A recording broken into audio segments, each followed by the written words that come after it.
Hello friends, સ્વાગત છે તમારું રેસીપીના એક નવા વિડીયોમાં। તો આજે આપણે કંઈક એવી રેસીપી લઈને આવ્યા છીએ જે એકદમ બજાર જેવી અને એકદમ કલરફુલ બને છે। તો આજે આપણે બનાવવાના છે ભૂંગળા બટેકા, જે એકદમ સરસ એવા બને છે અને ફટાફટ બની પણ જાય છે, અને જો તે નાસ્તામાં મળે તો તે ખાવાની ખૂબ જ મજા આવે છે। તો ચાલો બનાવવાની શરૂઆત કરીએ। મેં અહીંયા 6 થી 7 લસણની કળી લીધેલી છે, તેમને આપણે એક અલગ રીતના પેસ્ટ બનાવવાની છે। પછી 2 સૂકા લાલ મરચાં લીધેલા હતા, તેમને આપણે પલાળીને રાખેલા હતા। પછી સ્વાદ પ્રમાણે નિમક નાખી અને આપણા ટેસ્ટ પ્રમાણે આપણે મરચું લઈ લેવાનું છે। મેં આમાં 2 ચમચી કાશ્મીરી લાલ મરચું અને 1 ચમચી તીખું લાલ મરચું લીધેલું છે। જો બાળકોને ખાવાના હોય તો આપણે તે પ્રમાણે તીખાશ રાખવાની છે। પછી તેમાં આપણે 1 વાટકી જેટલું પાણી નાખી બધી પેસ્ટને આપણે સરસ રીતના મિક્સરમાં પીસી લેવાની છે। તો સરસ રીતના પેસ્ટ બની ગઈ છે। પછી આપણે બધા ભૂંગળાને આવી રીતના એકદમ મીડિયમ ફ્લેમ ઉપર ફ્રાય કરી લેવાના છે। તો સરસ રીતના એકદમ ફ્રાય થઈ ગયા છે। જો આવી રેસીપી આપણે બનાવીએ ઘરે તો બાળકોને ખૂબ જ ગમે અને તેમને ભાવે પણ છે। તો આપણે પછી એક બાઉલમાં 1 વાટકી જેટલું તેલ, તેમાં આપણે 1 ચમચી કાશ્મીરી લાલ મરચું લઈ લેવાનું છે, અને પછી તેમાં આપણે સ્વાદ પ્રમાણે નિમક લઈ અને બધી વસ્તુને સરસ રીતના મિક્સ કરી લેવાનું છે।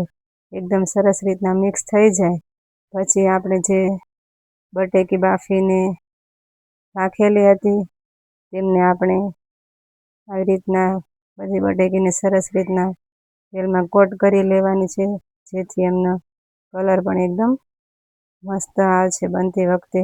તો સરસ રીતના બધી બટેકી કોટ થઈ ગઈ છે।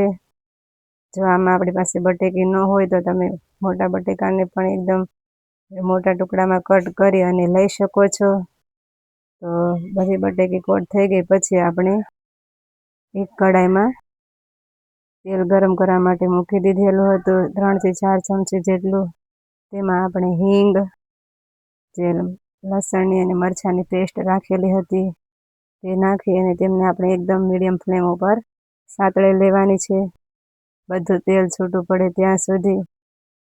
તો એકદમ મીડિયમ ફ્લેમ ઉપર જ સાતળવાની છે, જેથી કરી અને મરચું બળે નહીં અને સરસ રીતના તેલ છૂટું પણ પડી જાય। તો સરસ રીતના તેલ છૂટું પડી ગયું છે। પછી તેમાં અડધી ચમચી હળદર, 1 ચમચી ધાણા જીરું, અડધી ચમચી ગરમ મસાલો, એ બધાને આપણે સરસ રીતના મિક્સ કરી લેવાનું છે એકદમ મીડિયમ ફ્લેમ ઉપર। સરસ રીતના મિક્સ થઈ જાય પછી આપણે તેમાં 1 ચમચી જેટલો કેસપ નાખી દેવાનો છે, જેથી તેમનો ટેસ્ટ એકદમ મસ્ત લાગે।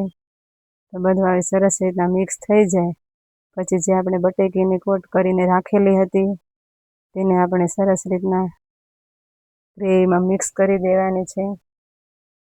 તો સરસ રીતના એકદમ મિક્સ થઈ જાય પછી આપણે તેમાં ઉપરથી ઝીણી સમારેલી કોથમીર નાખી દેવાની છે, જેથી એમનો ટેસ્ટ એકદમ મસ્ત લાગે। એકદમ સરસ રીતના બની ગઈ છે બટેકી। તો તેમને આપણે ભૂંગળા સાથે સર્વ કરવાની છે, અને ઉપરથી આપણે સીંગ નાખી દેવાની છે। જો આપણને ટેસ્ટ તેમનો ગમતો હોય તો તમને અમારો વિડીયો ગમ્યો હોય તો વિડીયોને લાઈક કરો, શેર કરો અને ચેનલને સબસ્ક્રાઈબ કરવાનું ભૂલતા નહીં।